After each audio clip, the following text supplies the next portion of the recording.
का वोटर है तो ये जानकारी उनके लिए बहुत बहुत जरूरी है। चुनाव आयोग ने सिर नाम का एक नया अभियान शुरू किया है जो सीधे तौर पर वोट देने के अधिकार से जुड़ा हुआ है। चलिए इसे जरा समझते हैं। देखिए, ये अभियान 2 फेज में होगा। पहला फेज 4 नवंबर 2025 से शुरू होगा, जिसमें बूथ लेवल ऑफिसर्स यानी बीएलओज घर घर आकर वोटर्स की जानकारी को वेरीफाई करेंगे। अब इस पूरी प्रक्रिया का जो आधार है वो बहुत सरल है। 2025 की जो वोटर लिस्ट है उसकी तुलना सीधे सीधे साल 2002 की लिस्ट से की जाएगी और इसी तुलना के आधार पर हर वोटर को ए से लेकर एफ तक 6 अलग अलग कैटेगरीज में बांटा जाएगा। मतलब 2002 की वो लिस्ट ही एक तरह से सब कुछ तय करने वाली है। तो सवाल ये उठता है कि किसी को कौन सी कैटेगरी मिलेगी।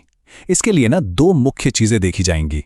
पहली, वोटर की उम्र, और दूसरी, 2002 की वोटर लिस्ट में उनके परिवार का नाम है या नहीं। ठीक है, तो सबसे पहले ग्रुप को देखते हैं। ये वो लोग हैं जिनकी उम्र 38 साल या उससे ज्यादा है, यानी जिनका जन्म 1 जुलाई 1987 को या उससे पहले हुआ है। अगर उनका नाम 2002 की लिस्ट में मिल जाता है तो उन्हें रखा जाएगा कैटेगरी ए में, और अगर नाम नहीं मिलता तो उन्हें डाल दिया जाएगा कैटेगरी बी में। एकदम सीधा सा हिसाब है। अच्छा, अब आते हैं दूसरे एज ग्रुप पर। यह है 22 से 38 साल के वोटर्स, जिनका जन्म 2 जुलाई 1987 से 2 दिसंबर 2004 के बीच हुआ है। अगर इनके माता या पिता दोनों में से किसी एक का भी नाम 2002 की सूची में है तो उन्हें मिलेगी कैटेगरी सी। लेकिन अगर माता पिता दोनों में से किसी का भी नाम उस लिस्ट में नहीं है तो फिर उन्हें कैटेगरी डी में रखा जाएगा।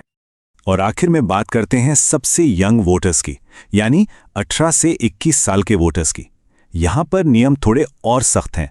इन्हें कैटेगरी ई में आने के लिए माता और पिता दोनों का नाम 2002 की लिस्ट में होना जरूरी है। अगर एक का भी नाम नहीं मिला तो उन्हें सीधे कैटेगरी एफ में डाल दिया जाएगा। तो ये जो A B C D categories हैं, इनका आखिर मतलब क्या है? इसका जवाब मिलता है हमें दूसरे फेज में। आपकी कैटेगरी ही ये तय करेगी कि आपको अपना वोट देने का अधिकार बनाए रखने के लिए कौन से और कितने डॉक्यूमेंट्स जमा करने पड़ेंगे, और कुछ मामलों में अपना वोट देने का अधिकार बचाने के लिए इतने डॉक्यूमेंट्स तक देने पड़ सकते हैं। चलिए इस टेबल को जरा ध्यान से समझते हैं। अगर कोई कैटेगरी ए में है तो बहुत बढ़िया, उन्हें कोई प्रूफ नहीं देना होगा। बी, सी और ई कैटेगरी के लोगों को सिर्फ अपना एक प्रूफ देना होगा। लेकिन कैटेगरी डी वालों को अपना और अपने माता या पिता में से किसी एक का यानी कुल 2 प्रूफ देने होंगे। और सबसे ज्यादा कैटेगरी एफ वालों को अपना और अपने माता पिता दोनों का मतलब कुल 3 प्रूफ पेश करने होंगे। और सबसे जरूरी बात, अगर ये प्रूफ नहीं दिए जा सके तो मतदाता सूची से नाम हटने का पूरा खतरा है। तो अब सबसे बड़ा सवाल, आखिर किया क्या जाए? घबराने की जरूरत बिल्कुल नहीं है। कुछ बहुत आसान कदम हैं जो अभी से उठाए जा सकते हैं ताकि आगे चलकर कोई भी परेशानी ना हो। तो सवाल यह है कि पहले फेज की तैयारी के लिए हम अभी से राइट नाउ क्या कर सकते हैं?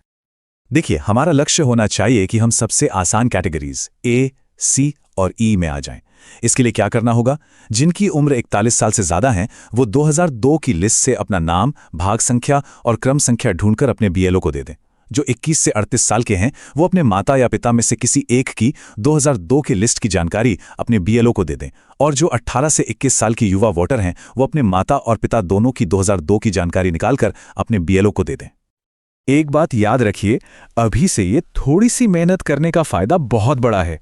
जब पहले फेज में बीएलओ वेरिफिकेशन के लिए आएंगे ना, तो उनके लिए आपको ए, सी या ई जैसी आसान कैटेगरी में डालना बहुत सिंपल हो जाएगा और आप भविष्य की बड़ी मुश्किलों से बच जाएंगे। आखिर में ये सारी मेहनत सिर्फ किसी दस्तावेज के लिए नहीं है। जैसा कि इस गाइड में कहा गया है, ये इसलिए है ताकि हमारा वोट देने का अधिकार बरकरार रहे और हम लोकतंत्र को बचा सकें। तो जागरूक रहिए, अपनी जानकारी तैयार रखिए और इस जरूरी संदेश को दूसरों तक भी जरूर पहुंचाइए।